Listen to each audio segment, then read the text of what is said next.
नमस्कार, प्रणाम।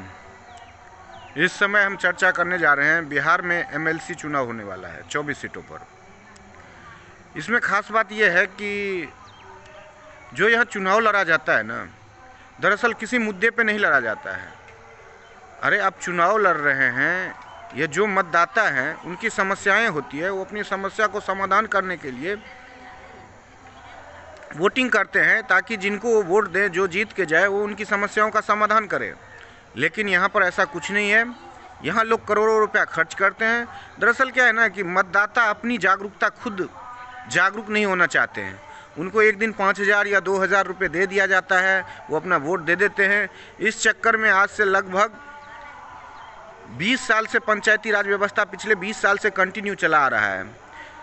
3 term MLC चुनाव खत्म हो चुका है, ये चौथा टर्म है।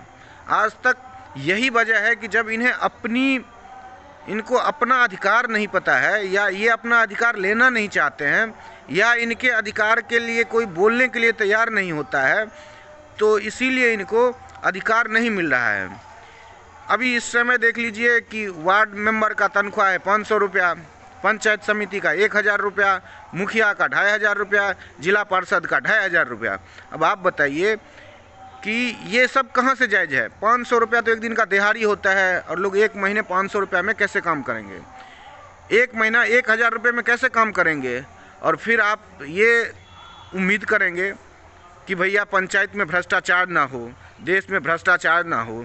इन सब का जड़ या तो कहिए कि मान लीजिए गवर्नमेंट की व्यवस्था बनी हुई है, जो संघीय ढांचा है उसका जो पालन करने वाला है, संघीय ढांचा का हेड है। यही सब इन लोगों की। आखिर सरकारें क्यों चाहेंगी कि लोग सुधर जाएं? सरकारें कभी नहीं चाह सकती है कि लोग सुधर जाएं। वो चाहती है कि लोग उलझा रहे आपस में, ताकि उनको जो सरकारी खजाना है ना, उन पर कब्जा जमाने और उन्हें लूटने में फ़ायदा होता रहे। अब देखिए, इन सब का लेवल अगर कोई पूछ ले कि देश का मुखिया कौन है, तो सीधा जवाब निकलता है कि नरेंद्र मोदी। राज्य का मुखिया कौन है, तो मान लीजिए राज्य का मुख्यमंत्री। और गांव का बोले मुखिया कौन है, तो मुखिया जी। जब सब मुखिया हैं नाम के, तो फिर भिन्नताएं क्यों है? भैया आप देश के मुखिया हो, ठीक है, आप 5 लाख रुपये तनख्वाह ले लो आप, क्योंकि देश बहुत बड़ा है, बहुत बड़े देश का आप मुखिया हो। उससे छोटा राज्य है, तो राज्य का मुखिया अगर 3 लाख रुपए लेता है, तो भाई पंचायत का भी तो मुखिया होना चाहिए, उनको भी तो तनख्वाह मिलना चाहिए। 2,500 रुपये उनके लिए ये कहीं से जायज़ नहीं है। एक तो उनकी तनख्वाह एक सम्मानजनक तनख्वाह होनी चाहिए। दूसरी बात कि एमएलए और एमपीज़ को बहुत सारी सुविधाएं मिली हुई है, काम सब उतना ही कर रहे हैं। लगभग जो राज्य का मुखिया हैं, राज्य के लिए हैं, वो राज्य के लिए भी वही काम कर रहे हैं जो पंचायत का मुखिया है, वो अपने पंचायत के लिए काम कर रहे हैं। राज्य का मुखिया का मेन काम आप समझिए कि पूरे राज्य में कैसे लोग अच्छे तरीके से रहें, किस तरह सब शासन व्यवस्था, लोग सुखी शांति से रहे, ये काम होता है राज्य के मुखिया का। यही काम होता है देश के मुखिया का, और सेम यही काम होता है कि पंचायत के मुखिया का। लेकिन यहाँ क्या है, भिन्नताएं हैं।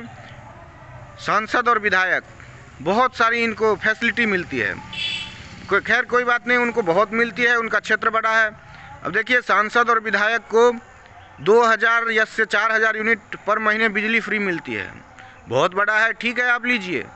लेकिन पंचायत के जो मुखिया हैं या उनके सदस्य हैं, उनको भी तो बिजली फ्री मिलनी चाहिए कुछ।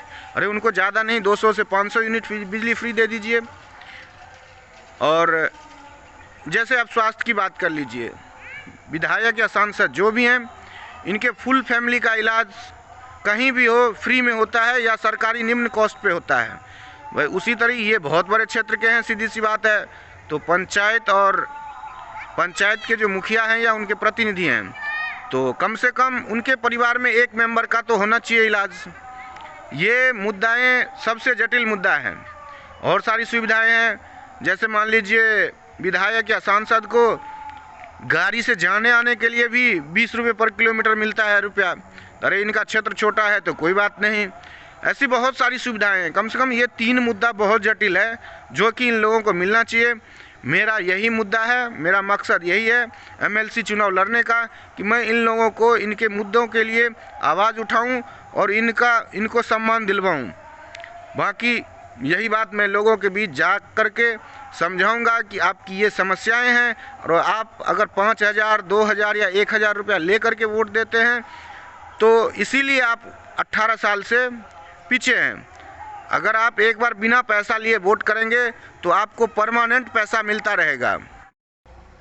मैं इन्हीं मुद्दों को लेकर के एमएलसी चुनाव लड़ रहा हूं। मेरा एक ही मकसद है कि लोगों को उनके अधिकार के बारे में, मतदाता को उनके अधिकार और सम्मान के बारे में बताना, यही मेरा मकसद है। जय हिंद, जय भारत।